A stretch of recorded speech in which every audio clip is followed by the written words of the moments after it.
Assalamualaikum warahmatullahi wabarakatuh. Kembali lagi di kuliah Fisika Matematika 3, Departemen Fisika Fakultas Matematika dan Ilmu Pengetahuan Alam Universitas Indonesia. Kali ini kita akan membahas tentang fungsi error. Sebuah fungsi yang akan sangat berguna di pembahasan berikutnya. Jelasan tentang fungsi ini bisa merujuk ke bab 11 dan bab 11 POAS dan bab 8 AFGAN. Apa sih fungsi error itu? Untuk memahaminya, pertama kita perlu memahami distribusi binomial. Distribusi binomial kita dapat temui sehari-hari dalam misalnya kotak pachinko ya, atau lebih dalam bahasa Inggris adalah Galton box. Jadi kalau kita lempar satu bola, kemudian dia mengikuti, dia terkena satu penghalang, merah-merah ini adalah penghalangnya, biru ini adalah bola yang dijatuh-jatuhkan. Jadi yang dijatuhkan dia bisa ke kanan kiri, di sini juga bisa kanan kiri lagi, di kanan kiri lagi. Kalaupun ke kiri dia bisa di tengah ini, tetap kiri kanan pilihannya. Jadi dia selalu setiap tumbukan dia punya dua pilihan, kiri atau ke kanan. Nah, dua pilihan itu disebut binomial. Karena itu disebut distribusi binomial. Nah, peluang dia mendarat di kotak keberapa itu mengikuti nilai kombinasinya. Jadi kalau di sini dia adalah ikuti nilai ini. Jadi contohnya kalau kemungkinan dia mendarat di sini adalah 10 dibagi total kemungkinannya. Seperti itu. Nah, ini dalam distribusi binomial ini kemungkinan-kemungkinannya dinyatakan dalam nilai kombinasi ya. Jadi ada berhubungan dengan nilai faktorial. Jadi otomatis berhubungan erat dengan fungsi yang kita pelajari sebelumnya, yaitu fungsi gamma dan juga fungsi beta. Nah, tapi kali ini kita akan fokus ke penggunaannya di fungsi error. Itu apa sih? Pertama-tama kita perlu memahami distribusi normal. Distribusi normal. Apa itu? Yaitu ketika kita lakukan hal yang sama, tapi sekarang bolanya banyak banget ya, seperti ini ya. Kalau kita masukkan bolanya banyak sekali, maka dia akan distribusinya dia kan jatuh, kemudian mengikuti sebuah distribusinya makin lama makin membentuk sebuah kurva. Nah, kurva ini disebut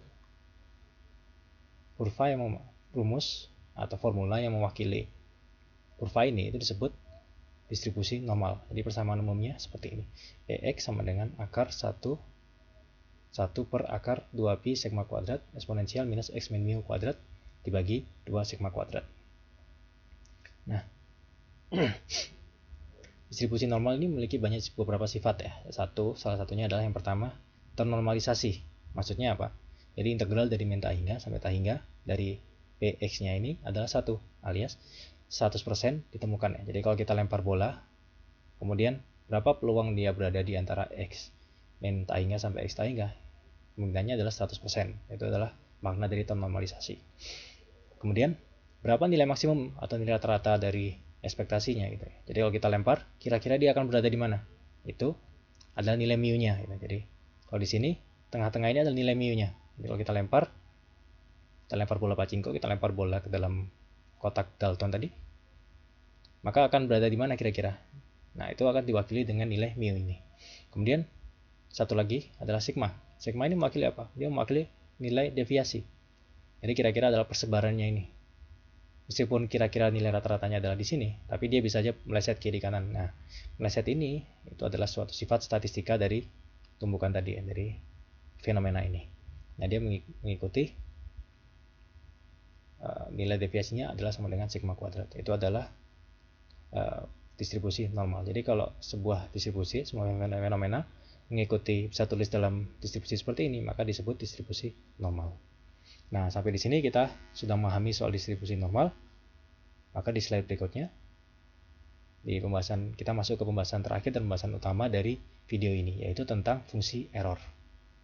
Nah, fungsi error itu definisinya seperti ini. Definisinya adalah error function sama dengan 2 dibagi akar pi dikali integral 0x eksponensial min t kuadrat dt. Nah, nilainya kalau diplot seperti ini. Jadi min 1 itu dari min 1 dia bergerak 0 kemudian sampai 1.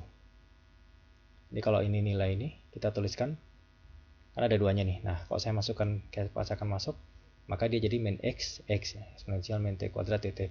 Nah, integral ini itu memiliki sebuah interpretasi fisik. Jadi interpretasi fisiknya apa? Di sebelah kanan ini, yaitu kalau saya bandingkan luas di antara min x dan x, itu saya gambar dengan merah ini ya. Jadi area merah ini kalau dibandingkan dengan luas total di bawah kurva biru ini, di daerah total merah dan abu-abu ini, maka kita akan mendapatkan fungsi error. Jadi fungsi error X adalah perbandingan dari area dari min X sampai X terhadap total area. Itu adalah nilai fungsi errornya. Jadi makin besar X-nya, makin mendekati 100% alias makin mendekati 1. Seperti itu.